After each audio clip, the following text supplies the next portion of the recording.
এখানকার কমরেডদের এটা একটা আনন্দের একটা উৎসবের পরিবেশ। কারণ ব্যারাকপুর এরিয়া কমিটির অন্তর্গত আমাদের মাঠপাড়া শাখা তাদের নিজস্ব অফিস নতুনভাবে পুনর্নির্মাণের মধ্য দিয়ে উদ্বোধন করা হচ্ছে, আপনারা দেখেছেন।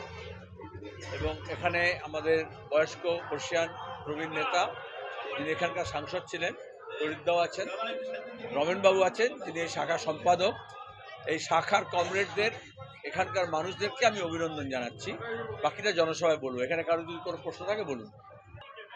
এটা নতুন কথা নয়। উত্তরপ্রদেশের নির্বাচনের সময় আমাদের দেশের প্রধানমন্ত্রী বলেছিলেন ভোটের প্রচারে কবরস্তান কি বাত হো, শ্মশান কি বাত হো। তো আসলে বিজেপি তৃণমূল মানুষের মৃত্যুর জন্য দায়ী। করোনার সময় যখন মানুষ মারা যাচ্ছিল তখন কোনো মিডিয়া, কোনো মুখ্যমন্ত্রী প্রধানমন্ত্রী কিছুতেই মৃত্যুর সংখ্যা বলছিলেন না। যখন মানুষ লাশকে নিয়ে কবরস্থানে যেতে পারবে না, গোরস্থানে যেতে পারবে না, এলাহাবাদে মাটিতে নদীর ধারে ভাসিয়ে দিয়েছে, লাশ পাচার হয়েছে, আজ পর্যন্ত কেন্দ্র সরকার বা রাজ্য সরকার করোনায় কতজন মারা গেছে তার হিসেব দেয়নি। আর এখন আমরা দেখলাম যখন অভয়াকাণ্ডের পরে চিকিৎসক যখন ধর্মঘট করছিলেন তখন মিডিয়া বিজ্ঞাপন দিয়ে বলা হচ্ছিল হাসপাতালে কতজন মারা যাচ্ছে। এখন রোজ মারা যাচ্ছে কেউ না কেউ, কোথাও না কোথাও। আবার এখনও মিডিয়া এবং যেহেতু শাসক দল বলছে, আমরা বলছি কোনো জীবন্ত মানুষকে ভোটার লিস্ট থেকে বাদ দেওয়া যাবে না। তাদের মধ্যে অসহায় মানুষ আছে, তাদের পাশে দাঁড়াতে হবে, আমাদের কর্মীরা দাঁড়াচ্ছেন। আর অন্যদিকে যত মৃত আছে তাদের নাম বাদ দিতে হবে। এসআইআর এর নাম করে ইলেকশন কমিশন যা করছে, মৃত ব্যক্তির নামে ফর্ম আর বিএলওদের কাছ থেকে তৃণমূল নিয়ে যাচ্ছে, বিজেপি নিয়ে নিচ্ছে। আমরা বলছি আমাদের কারবার এই শ্রমিক, কৃষক, যুব, ছাত্র, মহিলা, বেঁচে থাকা মানুষ, তাদের বাঁচার অধিকার নিয়ে।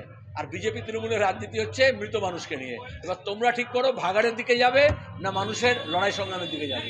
আপনারা তুমি বলছো প্রতিদিন কত কৃষকের আত্মহত্যা আছে, কতবার প্রশ্ন করেছো মিডিয়া? প্রত্যেক দিন দেশে এবং আমাদের রাজ্যে কত কৃষকের আত্মহত্যা হচ্ছে। যখন কৃষক আত্মহত্যা করেছে এই মমতা ব্যানার্জি বলেছেন প্রেম ঘটিত ঘটনা, বলেনি? ফসলের দাম পায়নি বলে। আর এখন যেই মৃত্যু হচ্ছে অমনি একেবারে শকুনের মতো ঝাঁপিয়ে পড়ছে বিজেপি তৃণমূল, লাশের কারবার। আমরা বলেছি ভয় এবং আতঙ্ক তৈরি না করতে। ইলেকশন কমিশন থেকে বিজেপি তৃণমূল তারা মানুষকে ভয় এবং আতঙ্কিত করছে।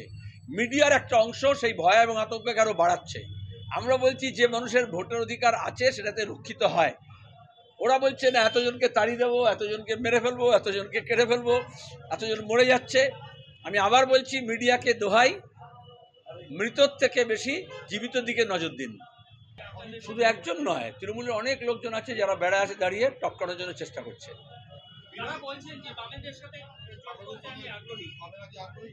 এসব পরশুদিন প্রেস কনফারেন্সে তখন আমি বলে দিয়েছি, দুদিন বাসি কথা কেন বলো? ও বলেছে 3 দিন আগে। এখানকার কোনো কথা বলো, এই জেলার কথা বলো, এখানকার ব্যারাকপুরের কথা বলো, সোদপুরের কথা বলো, পানিহাটির কথা বলো। আমি বলছি তোমাকে, তুমি যদি না থাকে খবর তোমাদের কাছে, যেখানে নতুন পার্টি অফিস উদ্বোধন হচ্ছে সেখানেই পাশে পানিহাটিতে আমরা দেখেছি বিলকান্দায় তৃণমূলের মস্তান প্রমোটার সমাজবিরোধী রাতের অন্ধকারে চুপিসারে পার্টি অফিস ভেঙেছে, যাদবপুরে ভেঙেছে। তাহলে বিজেপি হোক বা তৃণমূল হোক, মস্তান হোক বা পুলিশ হোক, তাদের ভয় কেন সিপিএম অফিসকে? কারণ সিপিএম অফিসে এই মানুষের দাবি দাওয়া নিয়ে লড়াই সংগ্রামের পরিকল্পনায় মানুষ, অসহায় মানুষের পাশে দাঁড়ানোর চেষ্টা হয়, সেটা ওরা চায় না। আমি তো তোমাকে সোদপুরে খবর দিলাম। অবশ্যই হবে। আমি এখন এখান থেকে এরপরে যাবো ওখানে, যারা আক্রান্ত হয়েছিল, যারা আহত হয়েছিল তার সঙ্গে দেখা করবো।